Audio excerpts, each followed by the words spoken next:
You're watching The Source on CNN Philippines. Let's now speak to the Dacera family spokesperson, Attorney Reyes. Attorney Reyes, welcome to The Source. Salamat po sa inyong oras. Let me ask the first question already. Attorney, I watched your press conference kahapon, and very clear yung sinasabi nyo.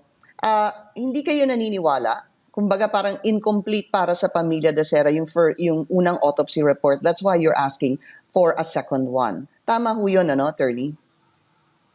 Correct, because the initial autopsy report was performed by the SOCO physician, Dr. Nick Sarmiento, and he stated in this autopsy report that the cause of death was natural, ruptured aortic aneurysm, which we dispute. Aneurysm. He did not include in the initial report the injuries sustained by Christine in her hand and in her legs, which were very apparent. That's why we took photographs of this, and we are using this as the basis for our the family's claim that she was raped with the homicide. Okay, let me ask you this first, Attorney Brick. You're saying that the first autopsy report did not include certain injuries in the body, but there is an autopsy report that's also circulating. And it did say some injuries. If I were to believe those that I saw, they need to be validated, of course. Meron naman pong lumabas na mga injuries.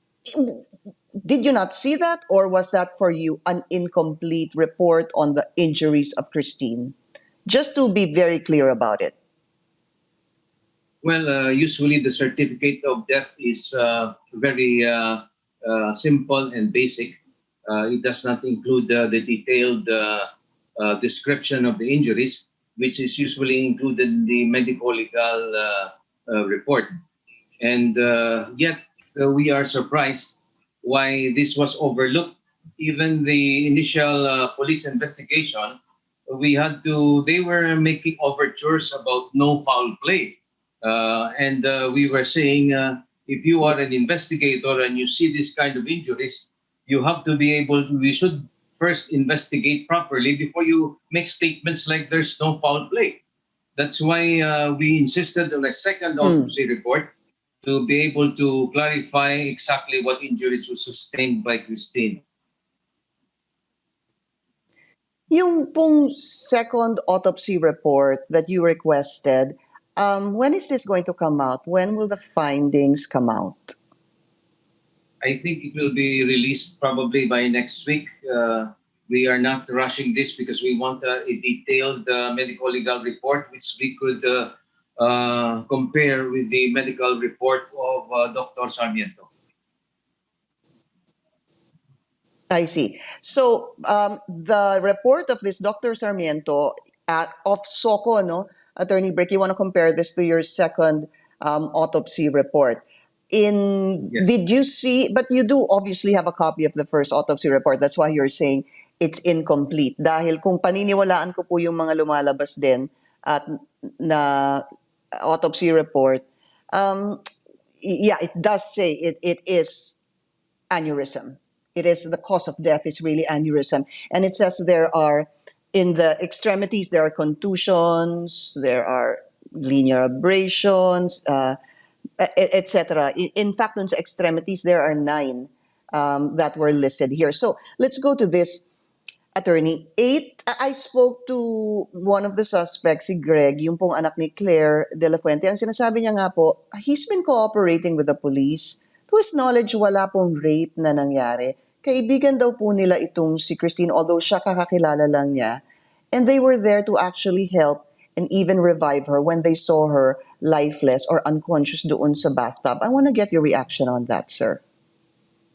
Yes, first of all, Mr. De Guzman is not a close friend of the late Christine Dacera. They were just acquaintances that evening. So he cannot make any insinuations that they were close. Secondly, he accompanied Mr. Romel Galido and John Pascual de la Serna to the police station on the day of the death of Christine. The three of them went to the police station, but he insisted on departing from the police station with his lawyer before he could make a statement, while the other two were detained and a statement was taken, and we were able to get a lot of information from the two, but Mr. De Guzman prematurely left. In fact, that is why we are questioning the actions of the police investigator for releasing Mr. De Guzman prematurely. And they cannot claim that they have no right to detain him because there's a dead body, and the police have a right to do custodial investigation. So that is another issue that we would like to raise here, is why Mr. De Guzman now is making overtures as if he sympathizes with Christine and the family, when he actually did not cooperate with the police initially. With my talk with him, sir, attorney, he said that he was there in the hotel. The police spoke to him.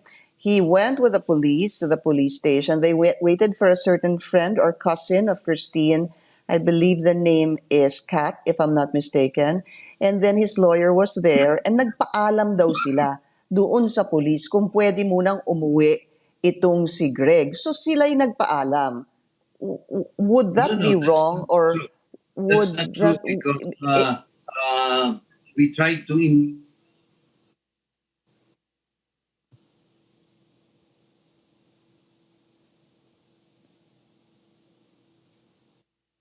yes, that's it. So I lost attorney a brick on the on Zoom, no? So where are we? Nandito na po kami sa pinag-uusapan nga ni Attorney Brick na itong si Greg ay umalis nga daw doon sa police station. What happened was, according to the statements made by the family of Greg, and what I'm getting from Attorney Brick, is that the three of them actually went to the police station, namely there's a Rom, there's a JP, and there's a Greg. They went to the police station, they were asked about what happened, and then at some point, according to the side of Greg, his lawyer went to the police station, and after hours ay nagpaalam daw sa police kung pwedeng umalis si Greg, at pinayagan naman daw ng police. And here's where Attorney Brick is questioning this particular incident. Kasi nga, the other two, JP and Rom, naiwan dun sa police station, and subsequently, they're the ones inquested and now being detained in the Makati police station, while as Greg was able to leave. Because according to him and his lawyer, nagpaalam sila sa police at pinayagan naman daw silang makaalis. Also, the question on the autopsy report, of course, there was already an autopsy report that has come out, but the PNP is saying that this is confidential. However, there have been copies of these circulating in media. In fact, when you look at also social media, ang dami pong nagtatanong, bakit hindi daw ilabas itong autopsy report? But this is something that needs to be validated, or it has to come from the sources. I'm wondering kasi if autopsy reports are really confidential in nature, and I was asking a lawyer about that, and I believe that it may be really confidential. So it doesn't seem like we're going to get Attorney Brick back. Okay, we're still trying. I'm trying to get also information from our team in the studio kung makakabalik si Attorney Brick. All right, Attorney Brick, you're back. Yes, I'm back. Okay, Attorney Brick, naiwan po tayo doon sa sinasabi natin kanina na according to Greg, nagpaalam naman po sila at yung kanyang lawyer na umalis sila at kaya sila umalis. But you're saying you don't quite believe this. Come again, I didn't understand the question. Attorney Brick, we left the question or the conversation doon po sa sinasabi ng family ni Greg na nagpaalam po sila sa police. Noon na doon sila sa police station on January 1 at pinayagan naman daw sila ng police na makaalis. Was there something wrong with that? Yun na ang issue. Bakit hindi sila nagpaalam niya? They did not inform the member of the family who was there at the police station. And why were the other two retained? while only Mr. De Guzman left the premises. That's what he has to explain. Mhm. But the point is, Uh-huh. Where did Pinky, the other two? what happened here? What happened here is that we should, Sorry, I sir. believe, review the procedure for investigating rape cases. Alam mo yung rape cases Mm-mm. are Mm-mm. very sensitive in nature.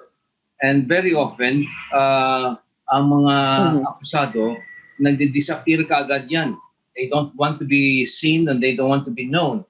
And the same here. These persons who are detained have refused to have a drug test.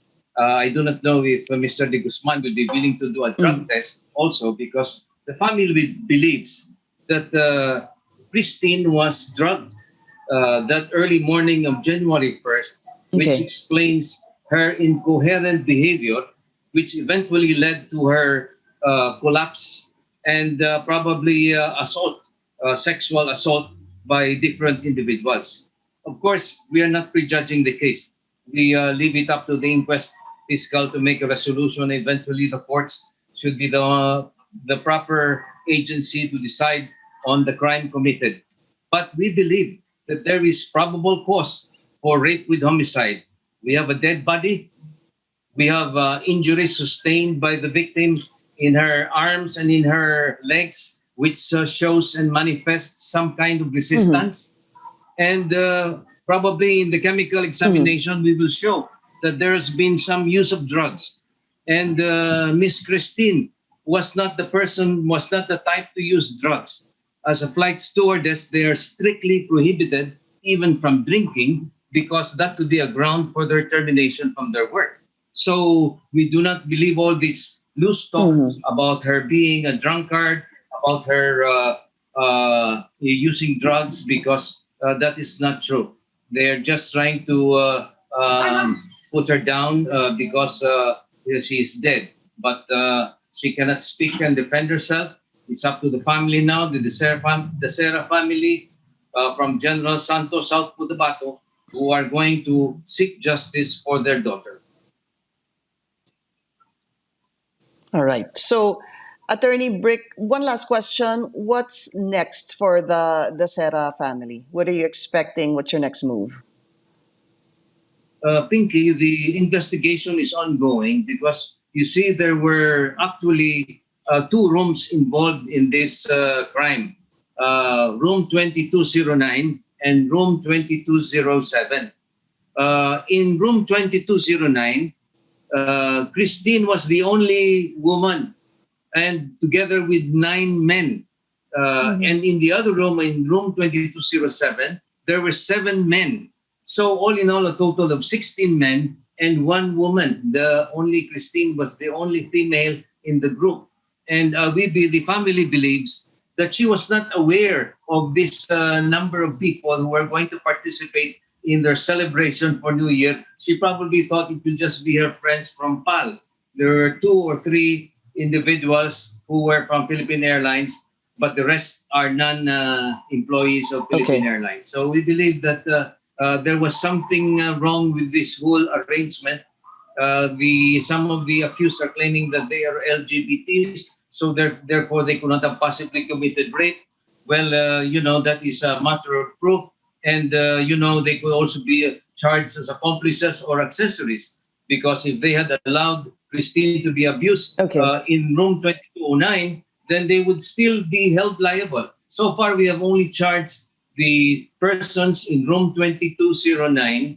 We have not identified, we are still in the process of identifying the 7 Yeah. individuals in room 2207. Right. Right. Attorney, mabilis lang po ah. How will you be able to establish rape and who would be the liable or who would be the suspect dito? Well, Would there be a DNA we test of some can sort? probably Is that what you're anticipate looking that at? there will be persons that there are persons who probably participated in the number one, the use of drugs in her drink because Christine complained to one of these individuals in room 2209 that she felt very bad after she drank what was given to her. And so one issue is the use of drugs. The other issue is who actually committed sex and assaulted Christine while she was under the influence of drugs. So this is a matter of proof, and we hope that as these suspects all turn themselves into the police, we will be able to determine this more accurately. Who used drugs and who sexually assaulted Christine, so that they could be held criminally responsible. Pero dun sa issue nga po nung assault or nung tinatawag nga na rape, how important, sir, para po sa inyo ang DNA dito? Possibly, if we get specimens of swabs taken from the private parts of Christine, we should be able to establish this sexual assault and who are responsible for this sexual assault. Okay. Last question, Attorney Brick. The autopsy report, is this confidential in nature? And number two, are you willing to reveal this to the media or to the public? Yung first autopsy report, sir. I think at this point in time, Pinky, all of these are confidential in nature until we get a resolution from the inquest fiscal. And after that resolution is filed in court, then perhaps all these evidences will be known. But in rape cases, there is a provision of law which keeps the proceedings confidential. That's Republic Act 8505. So in all probabilities, not all of these evidences will be available to the public. I see. Attorney Brick, thank you so much for speaking to us this morning, sir. And of course, Attorney Brick Reyes, our condolences again to the family of Christine Dacera. Thank you for your time, sir. And thank you for joining us here on The Source. I'm Pinky Webb. You're watching CNN Philippines.